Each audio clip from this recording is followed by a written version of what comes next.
Hi everyone, it's Mrs. Briskin here. I'm going to be doing a tutorial for all of you today, step by step. This is going to be part one of your Zentangle name art. So for the most part, all of you have been working on gathering visual reference of symbols that represent yourselves, and you cut them out and then you've been composing them and laying them out around the page. So I'm just going to show you my example of that for myself. And in my case, it is a masquerade, like Mardi Gras theme. That's one of my favorite themes in life, and who doesn't like a good party? So that's going to represent me today. So I just want to start off by showing you how I'm placing all of my items and objects on the page in a well-balanced composition. So for starters, I was narrowing it down between two different fonts with my name. So it's between this one, which is a little straighter, but I kind of like the fact that it still has a little bit of pizzazz to it. There's curls on the letters, and I think that could be fun to work with. And then I also have this one, which actually that could work very nice too. And something that I'm noticing is I placed the crown right behind the letters, and you might notice that the letter D overlaps the crown, and it kind of gives a little bit of a sense of depth, and so does that little piece of the L. And it actually is fitting quite nicely like that.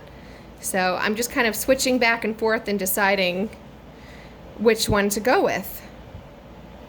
And now that I'm looking at it, I think I'm going to go with the curvier font, which I used before in my original sample. But I think for this particular theme, it works very nicely.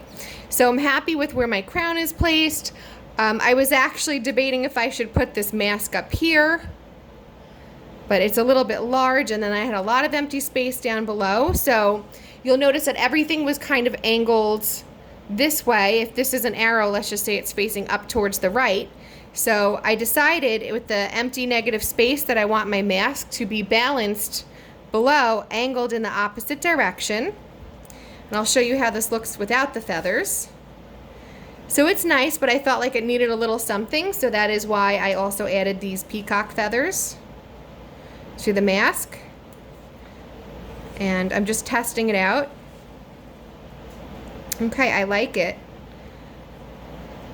What I'm also liking is that you'll notice that these feathers, they almost act like arrows. Like you always want the items that you're placing onto the page to kind of point to the most important information or the focal point. So in this case, the focal point in this art piece is the name.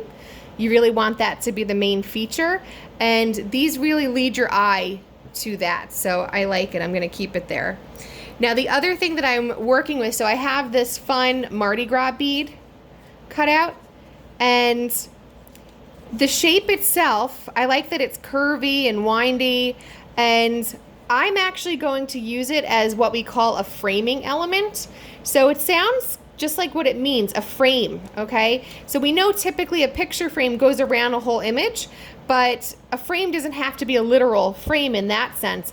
It's really just when something borders and wraps around another object or something that's important in your image, and it really just kind of frames it nicely and makes you stare at it even more. But this, because it was already printed the way it is not wrapping the way that I want it to. So I'm going to actually work with some of the angles here, and I'm going to cut this apart. Let's see how this works. Okay, so I like that this upper portion, it actually curves really nicely around the crown. You see that? So I'm going to keep that there. And you'll notice that the part that I cut, I just tucked right underneath the crown and my name so that it's kind of seamlessly under there and it's being overlapped by the other items and objects. And when I go to draw my drawing, just because this stops kind of abruptly, the necklace, the beaded necklace, I'm going to draw the rest of it on my own. So I'm not worried that I don't have more to work with. And then I have the other portion of the necklace. And I think I'm going to continue it to really just break up the negative space even more in my picture. I like how it's tucked underneath the letter Y, and it's curving around and it's leading your eye right to that feather. So I'm just going to have it just have underneath the feather and let that feather overlap. And you know what? I think I'm very happy with this whole layout and this whole composition. I tried it horizontally earlier. I didn't like it as much, but I'm actually very happy with the results, so I'm going to stick with it. And just so you can all see, these are some of the other objects. So I had like a court jester hat. I had a different crown that I was testing out. I had an additional feather, and obviously the other font. And I'm showing you this because, you know, it really allowed me to be selective in my image. And you can see you don't have to use every single item and object that you printed for yourself, but you know, I could not have arrived at this result if I didn't have more options for myself to play around with. So I'm going to stop the video right here, and at this point I'm going to glue down all of these items onto the page, and we will continue with step 2, and that is going to be how to create boxes in this image, a grid, so that I can actually draw it properly on another sheet of paper, and we can start our Zentangles right after that. So stay tuned for step 2.